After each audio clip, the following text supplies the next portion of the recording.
नमस्कार, ज्योति सिंधरानी में आपका स्वागत है। आज मैं आपको बताने वाली हूँ हथेली में कामयाबी वाली चिन्ह कैसे पता चलेगा, और कुछ बातें मैं कुंडली से रिलेटेड भी बताती रहूँगी। तो देखिए, हथेली में सबसे पहले आपको हथेली को देखना पड़ेगा कि आपकी हथेली किस प्रकार सी है। देखिए, आप जब हथेली को देखेंगे, आप उनको मेजर करना होगा। तो आपकी हथेली यदि वर्गाकार शेप की है, शेप जो कि ये देखना बहुत ज़रूरी है, तो तभी मैं कामयाबी को प्रिडिक्ट कर सकती हूँ। क्योंकि हथेली भी बहुत प्रकार के होते हैं और हर एक प्रकार की हथेली की हर एक प्रकार की क्वालिटी होती है। आज मैं हार्ड वर्किंग हथेली के बारे में बता रही हूँ। ऐसे जातक हार्ड वर्किंग करते हैं, IQ इनका काफ़ी अच्छा होता है, बहुत सिस्टमेटिक होते हैं ऐसे जातक, बहुत प्रैक्टिकल होते हैं ऐसे जातक। यदि हथेली में इस प्रकार से इस तरह से शेप हो तो देखिए, सबसे पहले आपको एक चीज़ देखना पड़ेगा। सबसे पहले हथेली यदि आपका वर्गाकार हो, यदि आपकी हथेली इस प्रकार से मेजर करेंगे तो वर्गाकार, आप लोगों को पता होगा वर्ग की परिभाषा लंबाई चौड़ाई बिल्कुल बराबर होना चाहिए। इस प्रकार से यदि हथेली वर्गाकार हो तो ये हथेली को सबसे सर्वश्रेष्ठ हथेली बोला गया है। ऐसे हथेली वाले जातक काफ़ी ज़्यादा लेबोरियस होते हैं, बहुत ही ज़्यादा लेबर करते हैं, कभी नहीं थकते हैं, मेंटली वर्क फिजिकली वर्क दोनों वर्क करते हैं। ऐसे जातक जिनका भी हथेली वर्गाकार होगा वो मेंटली और फिजिकली वर्क दोनों करेंगे, काफ़ी श्रेष्ठ होते हैं। हाँ, लेकिन ये लोग धार्मिक होते हैं, बट इसे हम लोग ये नहीं बोल सकते कि ये लोग अंधविश्वासी होते हैं, नहीं होते हैं, धार्मिक होते हैं, ठीक है। बहुत ही ज़्यादा कैरेक्टर के अच्छे होते हैं। जिनका भी वर्गाकार हथेली होता है, कैरेक्टर के काफ़ी अच्छे होते हैं और समाज को ये लोग कुछ दे पाते हैं। समाज में बहुत ही अच्छे मान प्रतिष्ठा मिलता है इनको, और ये लोग भी समाज के लिए करते हैं। समाज के लिए करने का मतलब क्या हुआ, ये लोग जातक कभी ना कभी जैसे दान पुण्य वगैरह या सामाजिक कोई क्रियाकलाप ऐसे कर जाते हैं जो कि इन्हें बहुत दिनों तक याद रखा जाता है। तो वर्गाकार यानी कि कामयाबी, ऐसी हथेली हो तो कामयाबी कदम चूमती है ऐसे जातकों की, हथेली वर्गाकार हो, ठीक है। दूसरा चीज़, पृथ्वी तत्व की हथेली हो। देखिए, वैसे तो आपको फायर एलिमेंट की भी हथेली अच्छी बोली गई है, एयर एलिमेंट की हथेली अच्छी बोली गई है, और वाटर एलिमेंट की भी हथेली अच्छी बोली गई है। तो आपको क्या देखना है, अगर वर्गाकार हथेली हो और साथ ही साथ आपको वहाँ पे अर्थ एलिमेंट की हथेली हो जाए, यानी पृथ्वी तत्व की हथेली हो जाए। तो पृथ्वी तत्व का मतलब क्या है, धरती। धरती हिलती है, नहीं हिलती है ना, धरती घूमती है, बट आप स्टेबल रहती है ना, एक जगह रहती है, आप हिला सकते हो, नहीं हिला सकते हो। तो धरती तत्व यानी पृथ्वी तत्व यानी कि अर्थ एलिमेंट। तो ऐसे जातक के लाइफ में स्टेबिलिटी बहुत अच्छा रहता है, स्थिरता बना रहता है, ज़्यादा उथल पुथल नहीं होता है। जो भी जातक पृथ्वी तत्व के होते हैं, राशि से भी, जैसे मकर राशि हो गए पृथ्वी तत्व के, वृष राशि हो गए पृथ्वी तत्व के, उसी प्रकार से हथेली भी पृथ्वी तत्व का किस प्रकार से मैंने एक वीडियो में बता रखा है, बट फिर से मैं बता देती हूँ। यदि आपकी इस तरह से लंबाई चौड़ाई बराबर हो और ये फिंगर से, ये जो बीच वाली फिंगर से आप इस तरह से मेजर करोगे, इंच से लेके आप मेजर करना होता है, तो आपको मान लीजिए यहाँ पे ये लेके इस तरह से यहाँ पे करोगे, ठीक है। तो आपकी जो ये लंबाई है ना, यहाँ पे इस तरह से रखने के बाद ये छोटी होगी फिंगर। तो ये पृथ्वी तत्व की हथेली, हथेली वर्गाकार हो और मिडिल फिंगर छोटी हो। यहाँ पे मेजर करने पे बाद इस चारों पांचों फिंगर से छोटी नहीं हो, बल्कि यहाँ पे ये छोटी हो, ये पाम में रखने के बाद ये छोटी हो जाए, तो इसे हम लोग पृथ्वी तत्व की हथेली बोलते हैं। तो इन लोगों का IQ काफ़ी अच्छा होता है, सिस्टमैटिक बहुत अच्छे होते हैं ये लोग। तो ये लोग क्या करते हैं, जिस कार्य में हाथ डालते हैं स्थिरता से, कछुए की चाल से उसको अचीव जरूर करते हैं। खरगोश की चाल ये लोग नहीं चलते हैं, वो फायर एलिमेंट वाले हथेली वाले जातक खरगोश की चाल चलते हैं, ये लोग कछुए की चाल चल के अपने मुकाम को हासिल करते हैं। तो ये बहुत ही अच्छी कामयाबी वाली साइन होती है। हाथ एक वर्गाकार हो, दूसरी पृथ्वी तत्व की हथेली हो, तीसरा साइन हथेली पिंक तो होनी ही चाहिए। देखिए, अगर आप इस तरह का कार्य को, अगर पैसे के बारे में सोचते हो, कामयाबी के बारे में सोचते हो, तो सबसे ज़्यादा हथेली की कलर देखना बहुत ज़रूरी है।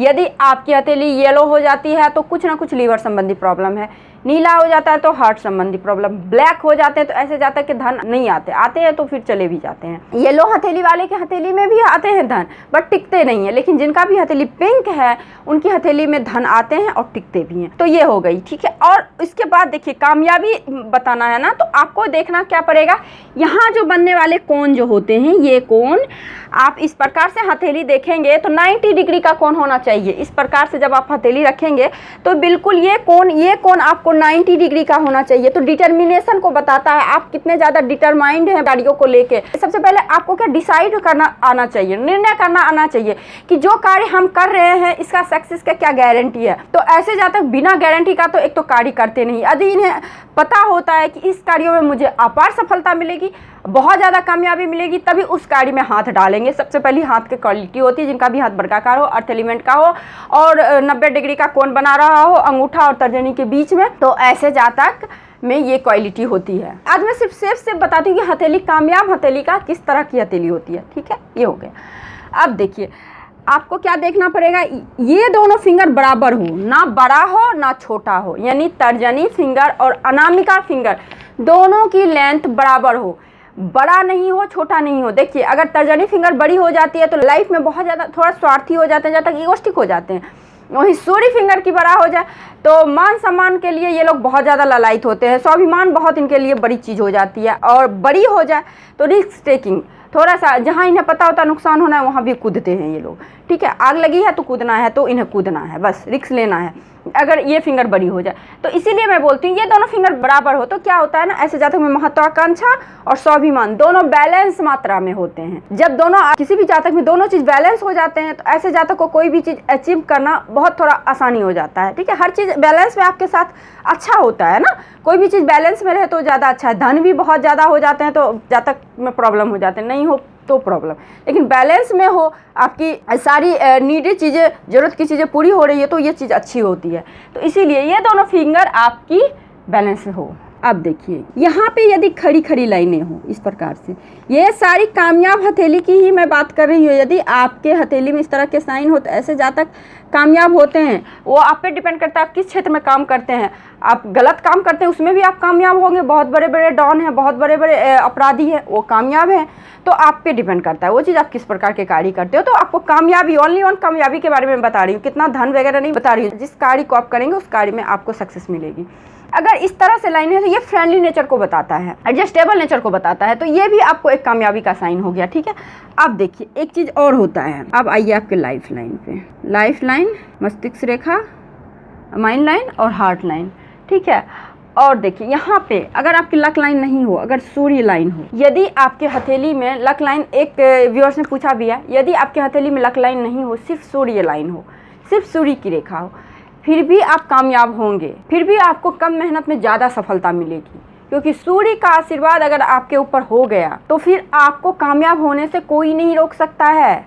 आप जिस चीज़ में हाथ डालोगे उसी चीज़ में आपको सक्सेस मिलेगी। तो ये सन लाइन भी बहुत इंपॉर्टेंट होता है। ऐसा नहीं मैं बोलती हूँ कि यदि आपके हथेली में सन लाइन नहीं है तो आप सक्सेस नहीं होते हैं, क्योंकि ये तो एडिशनल हो गया ना। अगर हथेली का शेप भी बहुत मैटर करता है, यदि हथेली में रेखाएं गड़बड़ हो, अच्छी नहीं हो, बट हथेली का शेप बहुत अच्छा हो, तो ऐसे जातक कितनी भी विपरीत परिस्थिति हो उसमें निकल ही जाते हैं आगे। जैसे मान लीजिए जैसे ये सेटिंग होता है, देखिए आपकी जो ये छोटी फिंगर की सेटिंग थोड़ी नीचे तो होती ही होती है, लेकिन किसी किसी जातक को देखेंगे बहुत ज़्यादा नीचे हो जाती है।